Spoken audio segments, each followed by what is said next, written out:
Greetings, I'm Andy Johnson, Minnesota State University. We are looking at a faculty remedy to a problem of microaggression, bullying, and harassment. Microaggression, bullying, and harassment. This problem between faculty members has been a continued problem on our campus at Minnesota State University and on other campuses as well. Now, this is what we found. On most campuses, the Title IX office and the HR office, they're not able to adequately address the problem. The only tool they have available is an investigation, followed by a determination of whether the complaint was substantiated or not. And if there's been a violation, the aggressor may or may not be subject to some type of formal discipline. And this is a slow, cumbersome process with little transparency, and it has shown to be ineffective.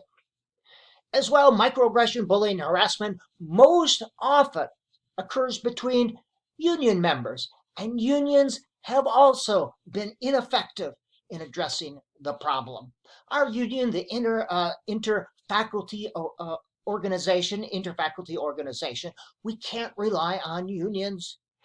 Faculty unions are not positioned to address this microaggression, things that happen between faculty members, because they have to represent both sides. So they're not designed to address this. Unions are designed to address contract issues. And unfortunately, there's nothing in the contract against being an asshole. So we must rely on ourselves, and this is called the faculty remedy. Now, everything starts with a behavioral definition of microaggression, bullying, and harassment. We'll call it MBH. All right? And there are 5 reasons why we define it. The goal is to reduce or eliminate behaviors, and you can't do this if you don't first define the behavior. A behavioral definition will make it easier for complainants to document the behaviors. A behavioral definition enables parties to determine if and to what extent the behaviors have been diminished or extinguished.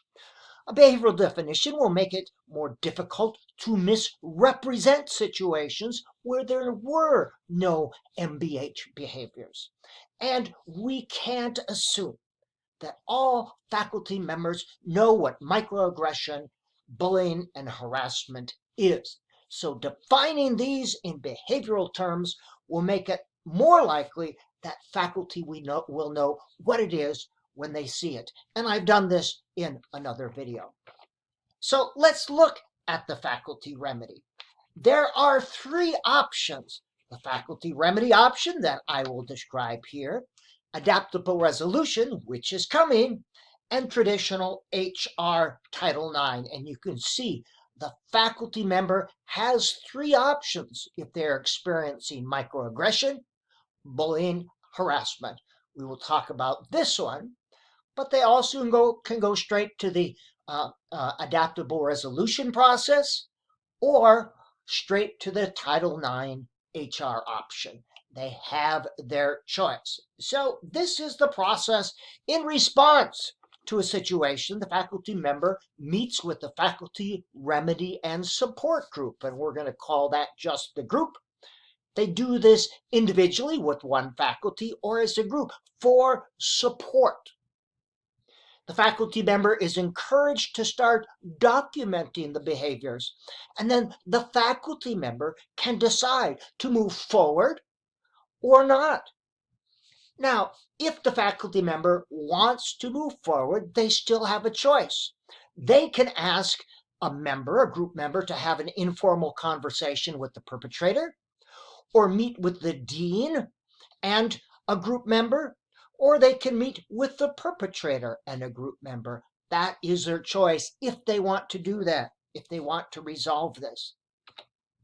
If the behaviors continue, a group member will present the documentation to the dean. Remember, we asked in step 1 that the complainant began to document the behaviors.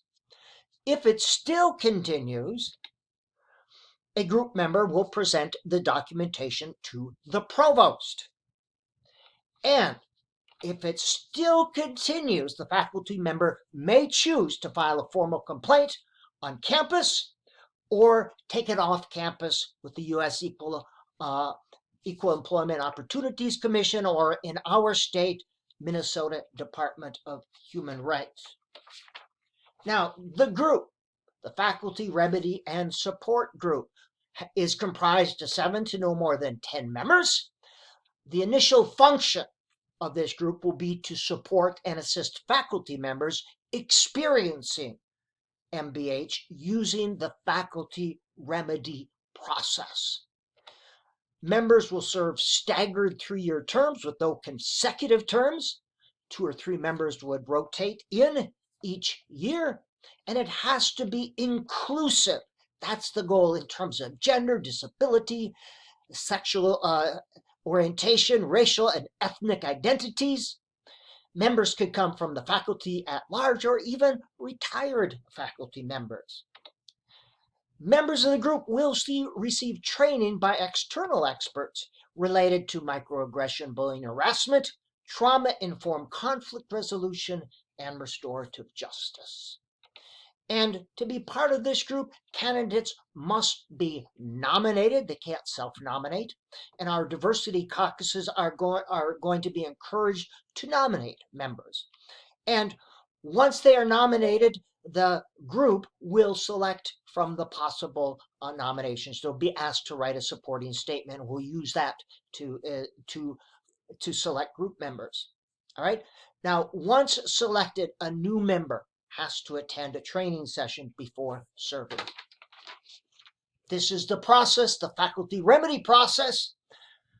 If we can even reduce the microaggression, bullying, and harassment, that will be a good thing. Our ultimate goal is to eliminate, but if even we can reduce this thing, some people's dream job becomes a nightmare because of the faculty on faculty microaggression, bullying, and harassment, and it does not need to happen.